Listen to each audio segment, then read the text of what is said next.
Elena Lincoln was 26 years old the night her parents invited her to an expensive restaurant for her birthday. The moment she entered, she knew something felt wrong. Her mother, Ruby Lincoln, sat stiffly in her chair, while her father, Damian Lincoln, avoided eye contact. There were no balloons, no cake, and no birthday decorations. The table looked more like a meeting than a celebration. Elena worked as a legal assistant and had spent years helping families settle estates. She knew when people were hiding something. As she sat down, she noticed the tension between her parents. It felt rehearsed, planned. Beside her plate rested a slim manila folder she had brought herself. Ruby glanced at it briefly and smiled. She had no idea what was inside. Neither of them did. Birthdays had never been special in the Lincoln household. Growing up, Elena usually received a small cupcake with one candle. Meanwhile, her cousin Giovanni enjoyed large parties filled with guests, gifts, and laughter. When Elena was 8, she once asked if she could have a party too. Before Ruby could answer, Aunt Stella smiled kindly and said, "We can't afford everything, sweetheart." Elena remembered nodding even though she knew the family had money. After that, she stopped asking for things. She learned that being quiet made life easier. By 18, she had left home with 2 bags and a college acceptance letter she earned herself. Nobody helped her move. Nobody offered support. She built her future alone while still hoping her family would someday treat her like she belonged. The only person who ever made Elena feel truly loved was her grandmother, Veronica Lincoln. Every Sunday afternoon, they talked on the phone. When Elena was 12 and came home crying because Giovanni said she wasn't a real member of the family, Veronica comforted her. "You are loved, sweetheart," she said firmly. "Never forget that." Then she made grilled cheese sandwiches and spent the evening making her laugh. Those moments became precious memories. When Veronica died 2 years before the birthday dinner, Elena felt completely lost. During one of their final conversations, her grandmother said something strange. "You'll never have to beg for your place in this world." At the time, Elena thought it was encouragement. Later, she would discover it was much more than that. The year before turning 26, Elena noticed her family becoming distant. Messages went unanswered. Invitations stopped arriving. Family gatherings suddenly felt uncomfortable.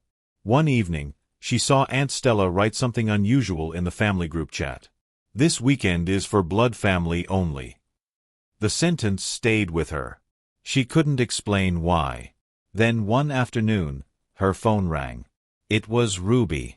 Her voice sounded unusually warm. "Honey, your father and I want to celebrate your birthday properly this year."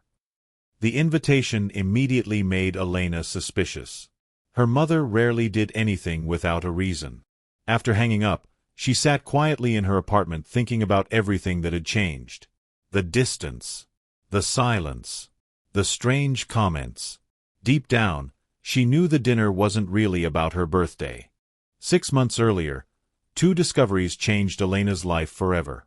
The first was a letter from Agnes Hunter, the woman who gave birth to her.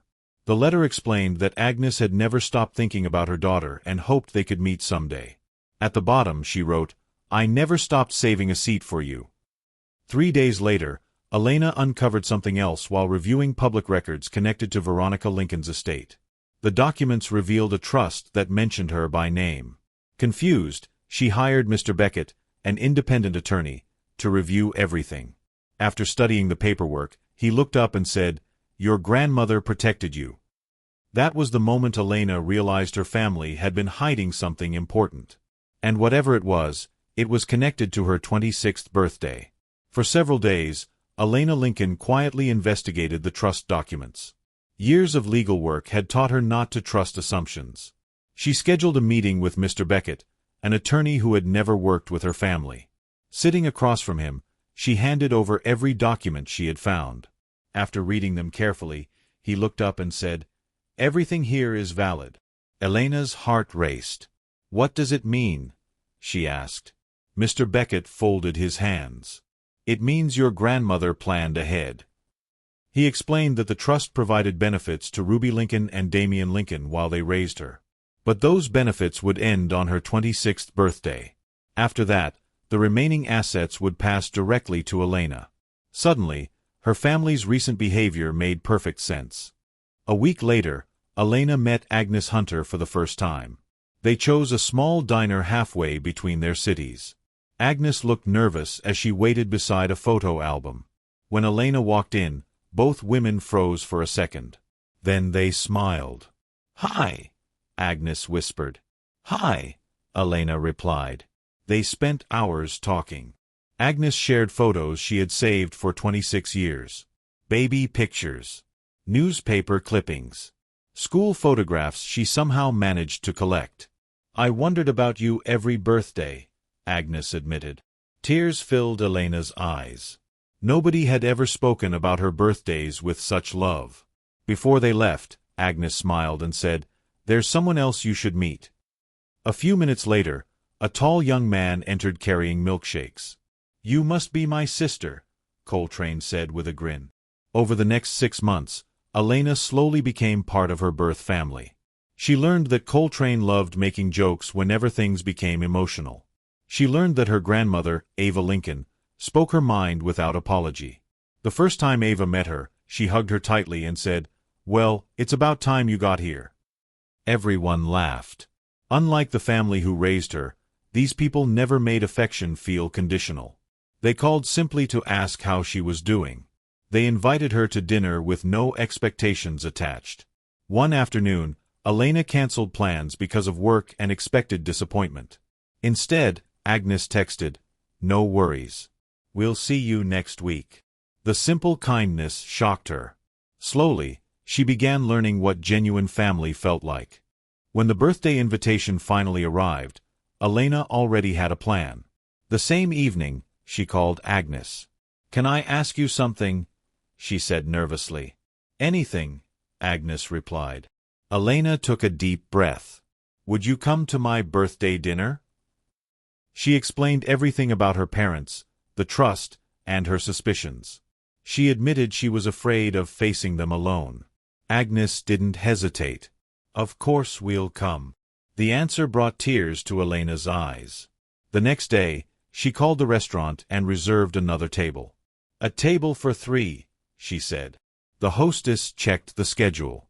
"Table 9 is available." Elena smiled.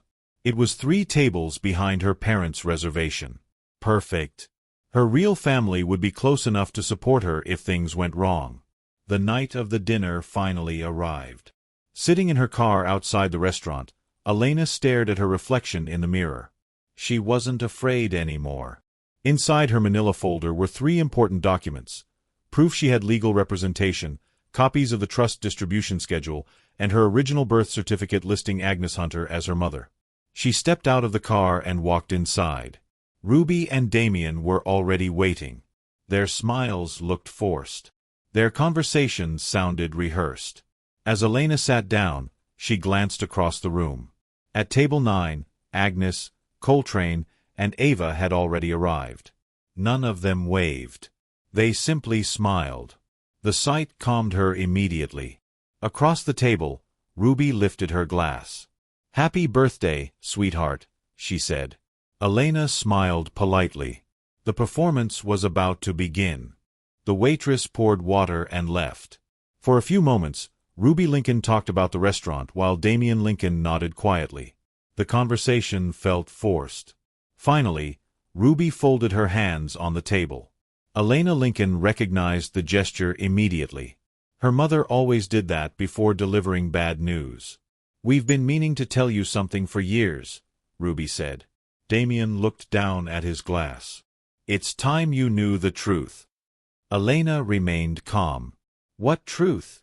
she asked. Her mother took a slow breath. "You're adopted." The words hung in the air. Ruby watched closely, expecting tears or shock. Instead, Elena simply nodded once.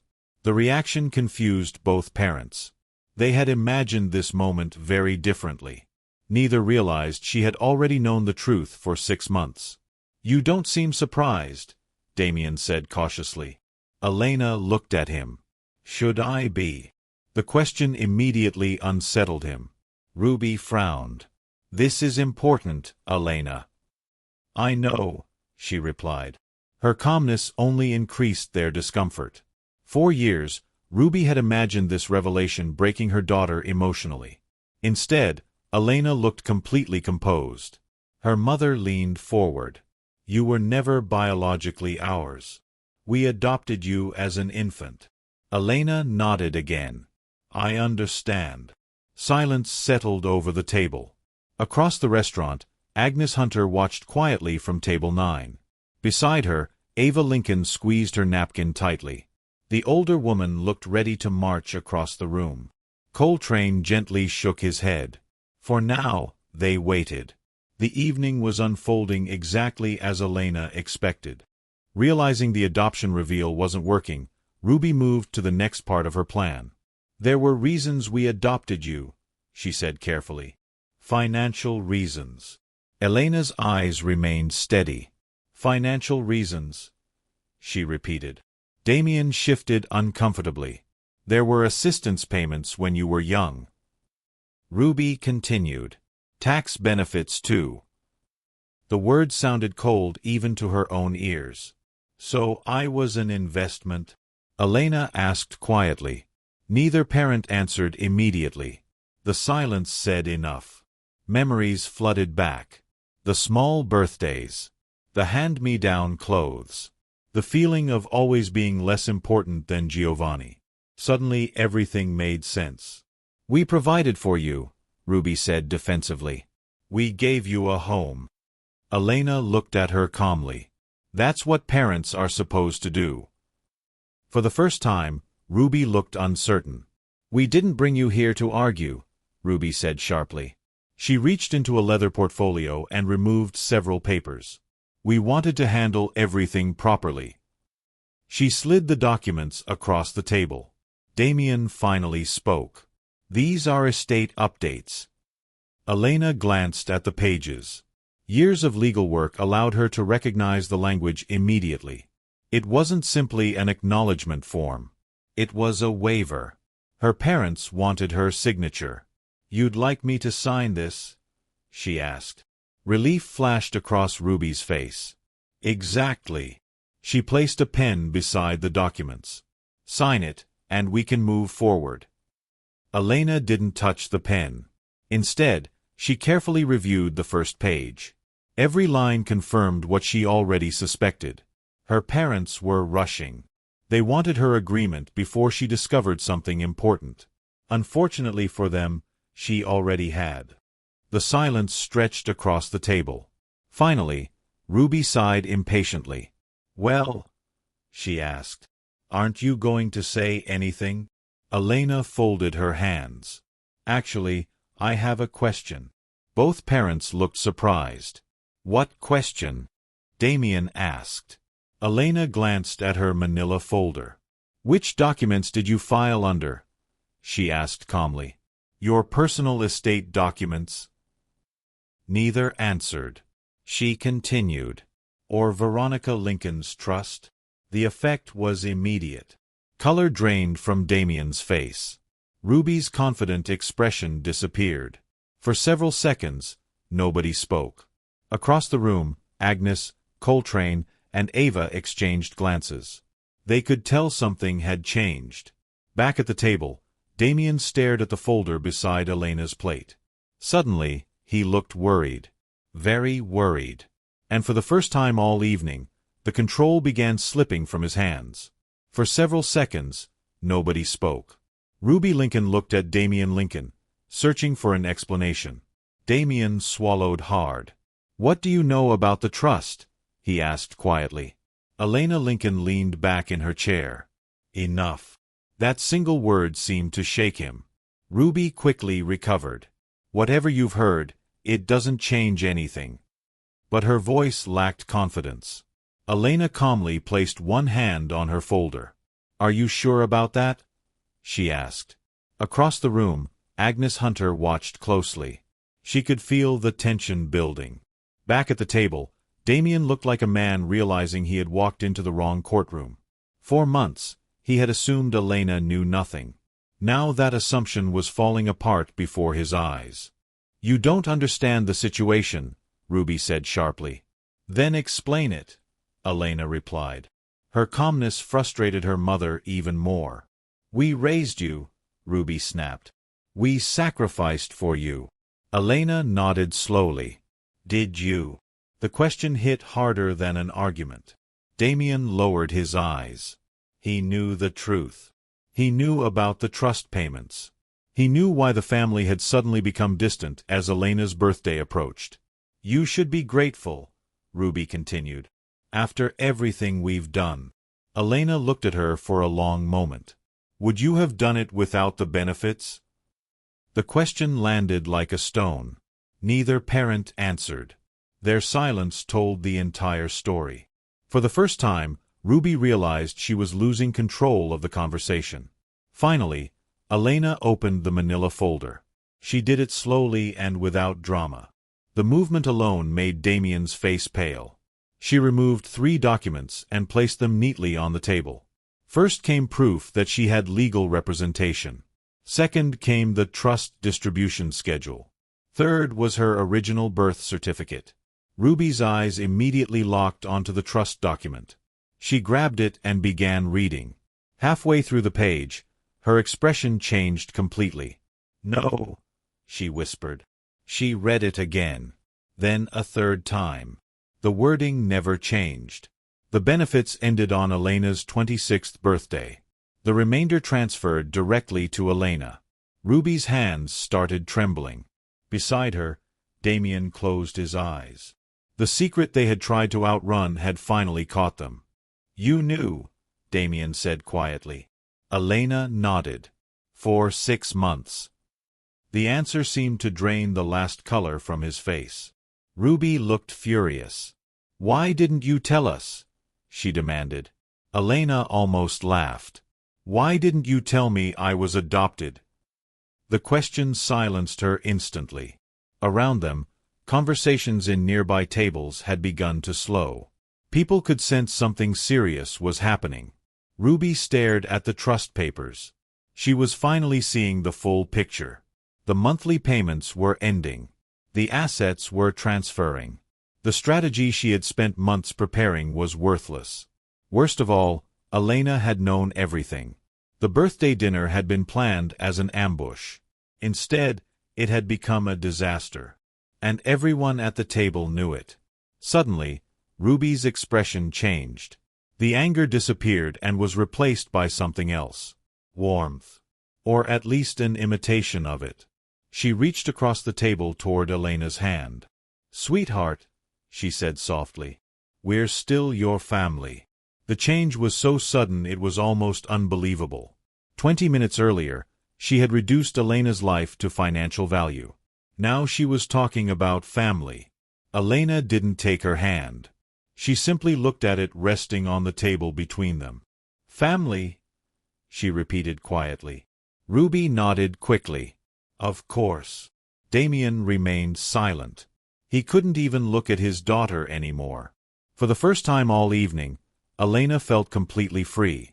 The truth was finally out. The masks were gone. And she no longer needed anything from the people sitting across from her. Elena Lincoln carefully gathered the documents and returned them to her folder. She didn't rush. She didn't need to. Across the table, Ruby Lincoln looked stunned, while Damien Lincoln stared at the tablecloth. 4 years, they had controlled every family conversation. Tonight was different. You tricked us, Ruby finally said.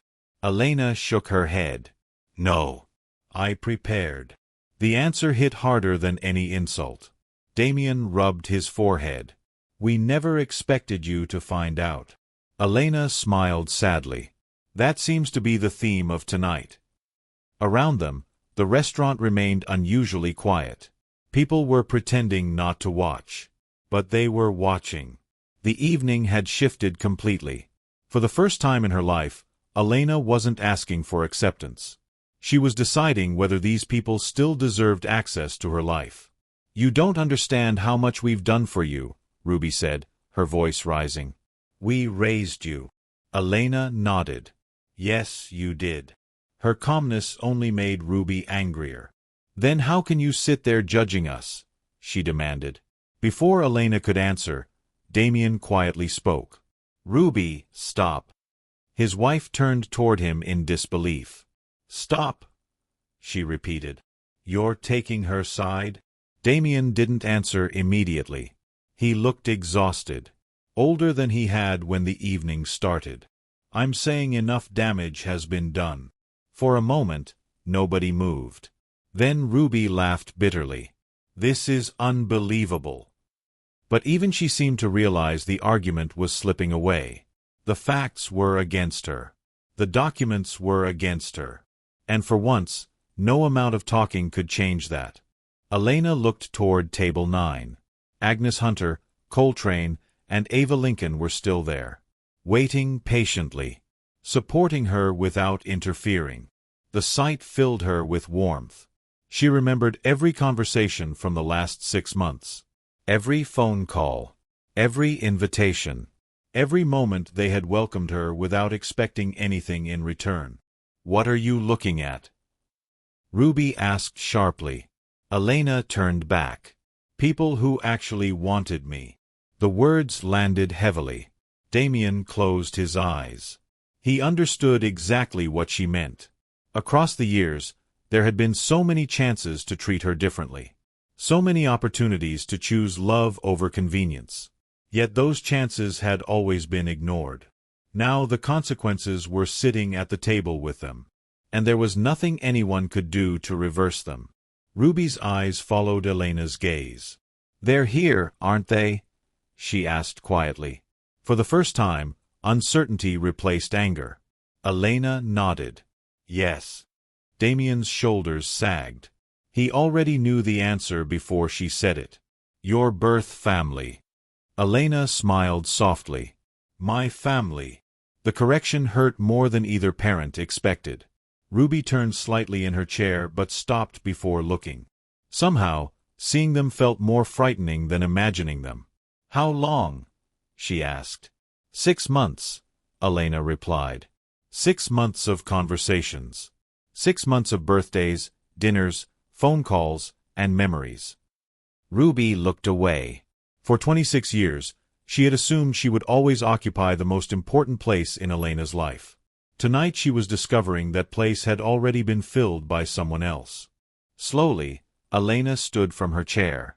The movement immediately caught everyone's attention. Ruby looked alarmed. "Where are you going?" she asked. Damien didn't speak. He already knew. Elena held the folder against her chest and smiled politely. "To spend my birthday with people who are happy I'm here." The sentence struck the table like thunder. Ruby pushed her chair back slightly. "Sit down, Elena." But the authority in her voice was gone. Elena shook her head. "No," she looked at both of them one last time. "I spent years trying to earn a seat at this table." Her eyes softened. "I finally realized I never had to." Then she turned and began walking toward Table 9, leaving her parents sitting in stunned silence behind her. As Elena Lincoln walked across the restaurant, the room seemed unusually quiet. Conversations faded. Forks stopped moving. People watched without pretending not to. At Table 9, Agnes Hunter, Coltrane, and Ava Lincoln immediately stood. None of them rushed toward her. None of them interrupted. They simply waited. When Elena reached them, Ava opened her arms first. "There she is," she said softly. The words nearly broke Elena's composure. For 26 years, she had been trying to prove she belonged somewhere. Now she was standing beside people who never asked her to prove anything. Behind her, she could feel her parents watching. But for the first time, she didn't feel pulled back toward them. She felt free. Agnes gently squeezed Elena's hand. "Are you okay?" she asked. Elena nodded. "I am now." Beside them, Coltrane pulled out the empty chair they had reserved. "Your seat is ready," he said with a grin. The simple gesture hit Elena harder than all the drama at the front table. An empty chair. A place prepared just for her. Nobody asking her to earn it. Nobody reminding her what she owed. She sat down slowly and looked around the table. Every face was smiling. Every face was happy she was there. The feeling was unfamiliar but wonderful. For the first time in her life, family felt easy. At the front table, Ruby Lincoln finally turned around. Her eyes locked onto Agnes Hunter immediately. The resemblance was impossible to miss. The same eyes, the same smile, the same shape of face. For a long moment, Ruby simply stared. Beside her, Damian Lincoln lowered his head. He looked defeated. "So that's her," Ruby whispered. Neither parent moved. Across the room, Agnes wasn't staring back with anger. She wasn't gloating. She was focused entirely on Elena. That somehow hurt Ruby more than hostility would have. The woman she had dismissed as irrelevant was now sitting with the daughter she thought would always come back. The waitress arrived carrying a slice of chocolate cake. A single candle flickered at the center. Coltrane laughed. "I know it's only one candle, but it felt right." Elena stared at the candle and felt tears fill her eyes. For years, one candle had symbolized loneliness. Tonight it meant something entirely different. "Make a wish," Ava said. Everyone smiled. Elena looked around the table. She saw Agnes, Coltrane, and Ava. She saw warmth, acceptance, love. Then she laughed softly. "I don't need a wish." The three of them looked confused. "Why not?" asked Agnes. Elena's smile widened. "Because I already got what I wanted." Behind them, Ruby suddenly stood. "After everything we did for you," she shouted. Heads turned throughout the restaurant. The room fell silent. Elena didn't move. She simply remained seated beside her new family. "We raised you," Ruby continued. "We paid for your life." The words echoed across the dining room. Several customers exchanged uncomfortable looks. Damian covered his face with one hand. Even he knew she was making things worse. Finally, Elena turned slightly in her chair. "You paid for things," she said calmly. "But love isn't a bill." The sentence ended the argument. Ruby opened her mouth, but no words came out. For the first time in years, she had nothing left to say. The restaurant remained silent after Elena Lincoln's response. Nobody rushed to defend Ruby Lincoln. Nobody applauded either. The truth was simply hanging in the air for everyone to see. Ruby slowly sat back down, looking more shocked than angry now. She had spent years controlling family narratives. Tonight, she couldn't control anything. Across the room, Elena returned her attention to Agnes Hunter, Coltrane, and Ava Lincoln. The conversation resumed naturally. They talked about small things. Future plans. Family recipes. Funny stories. The normal things families discuss over dinner. The contrast was impossible to ignore. One table was filled with tension and regret. The other was filled with warmth. For the first time, Elena understood exactly where she belonged. A few minutes later, Damian Lincoln quietly stood from his chair and walked toward table 9. He stopped beside Elena and hesitated. "Can we talk?" he asked softly. Elena looked up. The entire restaurant seemed to hold its breath. "For a minute," she replied. Damian nodded gratefully. "Your grandmother loved you," he said, "more than anyone realizes." Elena felt emotion rise in her chest. "I know." He looked toward the floor. "She knew I wasn't strong enough to protect you." The honesty surprised her. It was the first truly honest thing he had said all night. "That's why she created the trust," he continued. "She wanted to make sure you'd be okay." For a moment, neither spoke. Then Damian nodded and quietly returned to his table. As Damian sat down, Ruby stared at him in disbelief. "What was that?" she demanded. "The truth," he replied. She looked stunned. "Now." Damian sighed heavily. "It should have happened years ago." The answer ended the conversation. For the first time in their marriage, he wasn't following her lead. Across the room, Elena watched silently. She didn't hate her father. In many ways, that made everything sadder. He had known right from wrong for years. He had simply chosen comfort every time the choice became difficult. Looking at him now, she realized something important. Not everyone who hurts you is cruel. Some people are simply weak. The damage is real either way. The birthday cake eventually arrived at table 9. Ava Lincoln immediately cut generous slices for everyone. "No tiny portions tonight," she declared. Coltrane laughed. "I like this grandmother already." "Smart boy," Ava replied. The table erupted with laughter. Even Elena found herself laughing harder than she had in months. The joy felt effortless. Nobody was keeping score. Nobody was calculating costs or obligations. They were simply enjoying each other's company. As she looked around the table, Elena thought about every lonely birthday she had spent wishing for exactly this feeling. Not gifts. Not money. Just people who genuinely wanted her there. The realization filled her with peace. As the evening came to an end, Agnes Hunter reached into her purse and pulled out the photo album she had brought to their first meeting. "I want you to keep this," she said. Elena's eyes widened. "Are you sure?" Agnes nodded. "It belongs to you." Together, they flipped through the pages. There were letters, photographs, and memories collected over 26 years.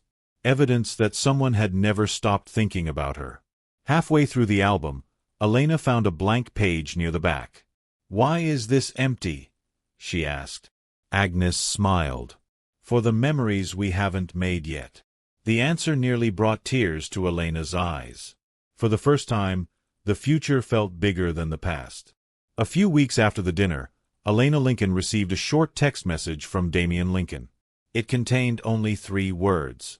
"I am sorry." She stared at the screen for a long time. There was no explanation, no excuse, no request for forgiveness. Just an apology. Part of her appreciated that. Another part knew it came years too late. She never replied. Not because she hated him, but because there was nothing left to say. The conversation should have happened when she was 8, 12, 18, or 21. Not after everything had already fallen apart. Some apologies heal wounds. Others simply acknowledge them. This one belonged in the second category. Over the following months, Aunt Stella tried convincing relatives that Elena had abandoned the family for money. The story never gained much support. Too many people knew pieces of the truth. Too many questions remained unanswered. Eventually, the gossip faded. Meanwhile, Damian quietly informed relatives that Veronica Lincoln's trust would not be challenged. "My mother had every right to decide where her assets went," he told them. It was the correct thing to say. Unfortunately, it was also the easiest thing to say now that the decision was final. When Elena heard about it later, she simply nodded. Her grandmother had protected her exactly as she intended. Nobody could change that. Life slowly became peaceful. Every Sunday at 4 o'clock, Elena spoke with Agnes Hunter, just as she once spoke with Veronica Lincoln. Some conversations lasted minutes. Others lasted hours. Coltrane continued sending ridiculous jokes and memes at random times of the day. Ava Lincoln regularly called to share recipes and family stories. The relationships grew naturally because they were built on honesty instead of obligation. For years, Elena had believed family was something fragile that could disappear if she disappointed the wrong person. Now she understood something different. Real family doesn't vanish when you stop being useful. Real family remains when there is nothing to gain. On her 27th birthday, Elena sat at a large dining table surrounded by laughter. Agnes, Coltrane, and Ava were there, along with several other relatives she had come to know and love. Someone brought out a chocolate cake. Again, there was a single candle. The sight made everyone laugh. "We're starting a tradition," Coltrane announced proudly. "1 candle forever." Ava rolled her eyes. "That's the cheapest tradition I've ever heard." The table erupted with laughter. As Elena looked around the room, she realized she no longer felt like a visitor in her own life. The empty space she had carried since childhood was finally gone. Years later, when people asked Elena Lincoln about the night everything changed, they often assumed the story was about inheritance. It wasn't. The money mattered far less than people imagined. The real lesson came from two different tables in one restaurant. At one table sat people who valued her only when she benefited them. At the other sat people who had saved a place for her without expecting anything in return. That was the difference. One side needed her usefulness. The other simply wanted her presence. In the end, the trust from Veronica Lincoln protected her future, but the love of Agnes Hunter, Coltrane, and Ava Lincoln healed her past. For 25 years she had been trying to earn a seat. Then she discovered the truth. The right people had already saved one for her. And this time, it was hers forever. There's someone in your life who only shows up when they need something from you. Let this be your reminder. Real love doesn't require constant proof. You shouldn't have to fight for a place in the hearts of people who truly care about you. If this story spoke to you, share it with someone who needs the message today. Leave a comment, subscribe to the channel, and I'll see you in the next story.